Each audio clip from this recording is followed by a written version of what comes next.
द्रौपदी मुर्मू ने आज देश के 15वें राष्ट्रपति के पद पर शपथ ले ली है। कभी शिक्षक रही मुर्मू इलाके के विधायक के कहने पर राजनीति में आई थी। 25 साल पहले 1997 में उन्होंने पहला चुनाव लड़ा था और चुनाव पार्षद का था। मुर्मू चुनाव लड़ी, जीती और यहीं से उनका राजनीतिक सफर शुरू हुआ। आज अपने भाषण के दौरान उन्होंने इस बात का जिक्र भी किया कि जब देश 50वीं सालगिरह आज़ादी की मना रहा था तब उनके राजनीतिक सफर की शुरुआत हुई थी और 25 साल बाद जब 75वें वर्ष का उत्सव मनाया जा रहा है, अमृत उत्सव मनाया जा रहा है, उस समय पर वो देश के शीर्ष पद पर पहुंची हैं और ये उनके लिए किसी सपने की तरह है। और ये शानदार सफर रहा है क्योंकि पार्षद से लेकर राष्ट्रपति तक का सफर और इसके बीच में 25 साल में उन्होंने गहरा अनुभव राजनीति के हर स्तर का लिया है। मुर्मू का ये सफर इतना आसान भी नहीं है। यहाँ तक पहुँचने के लिए मुर्मू ने न जाने कितनी तकलीफें झेली हैं। इस सफर में कई अपने भी दूर हो गए। कष्ट इतना मिला कि कोई आम इंसान कब का टूट गया होता। फिर भी मुर्मू ने न सिर्फ संघर्ष जारी रखा बल्कि देश के सर्वोच्च पद तक पहुंचने में कामयाब हुई। आज मुर्मू न सिर्फ भारत बल्कि दुनिया भर के अरबों लोगों के लिए एक मिसाल बन चुकी हैं। द्रौपदी मुर्मू का जन्म ओडिशा के मयूरगंज जिले के बैतपोसी गांव में 20 जून 1958 को हुआ था। द्रौपदी संथाल आदिवासी जातीय समूह से संबंध रखती हैं। उनके पिता का नाम बिरंची नारायण टुडू था जो कि एक किसान थे। द्रौपदी के 2 भाई भी हैं। उनकी शादी श्यामा चरण मुर्मू से हुई। उनसे 2 बेटे और 2 बेटियां हुई। साल 1984 में एक बेटी की मौत हो गई। द्रौपदी का बचपन बेहद अभावों और गरीबी में बीता था, लेकिन अपनी स्थिति को उन्होंने अपनी मेहनत के आड़े नहीं आने दिया। उन्होंने भुवनेश्वर के रमा देवी विमेंस कॉलेज से स्नातक तक की पढ़ाई पूरी की। बेटी को पढ़ाने के लिए द्रौपदी मुर्मू खुद शिक्षक बन गईं। मुर्मू की स्कूली पढ़ाई गांव में हुई। साल 1969 से 1973 तक वो आदिवासी आवासीय विद्यालय में पढ़ीं।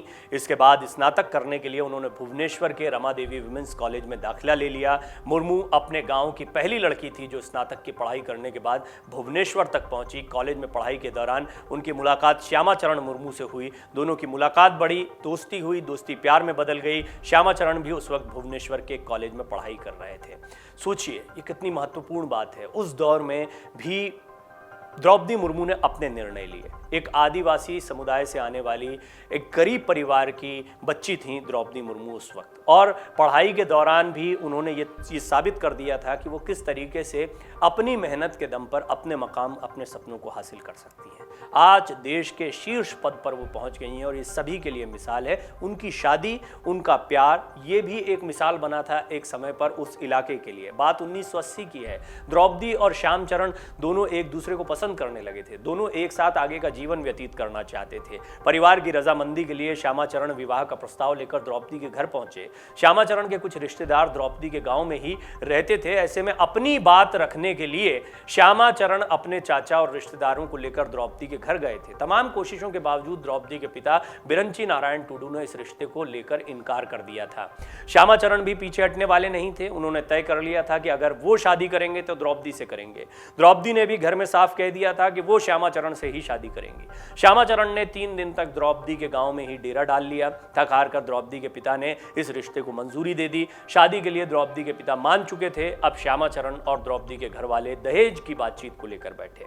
इसमें तय हुआ कि श्यामा चरण के घर से द्रौपदी को एक गाय, एक बैल और 16 जोड़ी कपड़े दिए जाएंगे। दोनों के परिवार इस पर सहमत हो गए। दरअसल द्रौपदी जिस संथाल समुदाय से आती हैं उसमें लड़की के घर वालों को लड़के की तरफ से दहेज दिया जाता है। कुछ दिन बाद श्याम से द्रौपदी का विवाह हो गया। बताया जाता है कि द्रौपदी और श्याम की शादी में लाल पीले देसी मुर्गों का भोज भी हुआ था। तो अब लगभग हर जगह शादी में यही बनता था। राजनीति में आने से पहले मुर्मू ने एक शिक्षक के तौर पर अपने करियर की शुरुआत की थी। उन्होंने 1979 से 1983 तक सिंचाई और बिजली विभाग में जूनियर असिस्टेंट के रूप में भी कार्य किया। इसके बाद 1994 से 1997 तक उन्होंने ऑनररी असिस्टेंट टीचर के रूप में भी कार्य किया। 1997 में उन्होंने पहली बार चुनाव लड़ा। ओडिशा के रायरंगपुर जिले में पार्षद चुनी गई। इसके बाद वो जिला परिषद की उपाध्यक्ष चुनी गई। साल 2000 में विधानसभा चुनाव लड़ी। रायरंगपुर विधानसभा से विधायक चुने जाने के बाद उन्हें बीजेडी और भाजपा गठबंधन वाली सरकार में स्वतंत्र प्रभार का राज्य मंत्री बनाया गया। 2002 में मुर्मू को ओडिशा सरकार में मत्स्य एवं पशुपालन विभाग का राज्य मंत्री बनाया गया। 2006 में उन्हें भाजपा अनुसूचित जनजाति मोर्चा का प्रदेश अध्यक्ष बनाया गया। 2009 में वो रायरंगपुर विधानसभा में दूसरी बार भाजपा के टिकट पर चुनाव जीती। इसके बाद 2009 में वो लोकसभा चुनाव भी लड़ी, लेकिन जीत टिक नहीं पाई। 2015 में द्रौपदी को झारखंड का राज्यपाल बनाया गया। 2021 तक उन्होंने राज्यपाल के तौर पर अपनी सेवाएं दी। अब वो देश की पहली आदिवासी राष्ट्रपति बन गई हैं। आज उन्होंने शपथ ग्रहण भी की। 1984 में छोटी बेटी की मौत के बाद 2009 में द्रौपदी को जीवन का बड़ा दर्द झेलना पड़ा था। उनके 25 साल के बेटे लक्ष्मण मुर्मू की रहस्यमय तरीके से मौत हो गई थी। लक्ष्मण अपने चाचा चाची के साथ रहते थे। बताया जाता है कि लक्ष्मण शाम को अपने दोस्तों के साथ गए थे। देर रात एक ऑटो से उनके दोस्त घर छोड़ गए। उस वक्त लक्ष्मण की स्थिति ठीक नहीं थी। चाचा चाची के कहने पर दोस्तों ने लक्ष्मण को उनके कमरे में लिटा दिया। उस वक्त घर वालों को लगा कि थकान की वजह से ऐसा हुआ है, लेकिन सुबह बेड पर लक्ष्मण अचेत मिले। घर वाले डॉक्टर के पास ले गए, तब तक उनकी मौत हो चुकी थी। इस रहस्यमयी मौत का खुलासा अब तक नहीं हो पाया है। बेटे की मौत के सदमे से द्रौपदी अभी उबर भी नहीं पाई थी कि उन्हें दूसरी झकझोर देने वाली खबर मिली। यह घटना 2013 की है, जब द्रौपदी के दूसरे बेटे की मौत एक सड़क दुर्घटना में हो गई। द्रौपदी के 2 जवान बेटों की मौत 4 साल के अंदर हो चुकी थी। वो पूरी तरह टूट चुकी थी।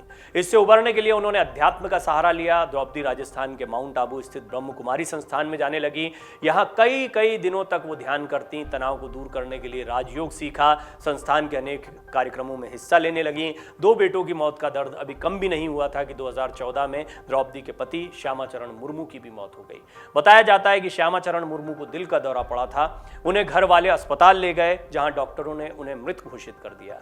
श्यामाचरण बैंक में काम करते थे। अब द्रौपदी के परिवार में सिर्फ बेटी इतिशी मुर्मू है। इतिशी बैंक में नौकरी करती हैं, लेकिन इन तमाम कष्टों के बावजूद, इस कठिन समय के बावजूद, आज द्रौपदी मुर्मू ने पूरे देश के सामने, और देश ही नहीं बल्कि दुनिया के सामने, एक मिसाल कायम की है। एक आदिवासी समुदाय से, गरीब परिवार से आने वाली, जीवन में इतने कष्ट झेलने वाली महिला आज देश के सर्वोच्च पद पर पहुंची है, और ये पूरे देश को गौरवान्वित करने का विषय भी है। डाउनलोड करें अमर उजाला ऐप और पाएं खबरें लगातार।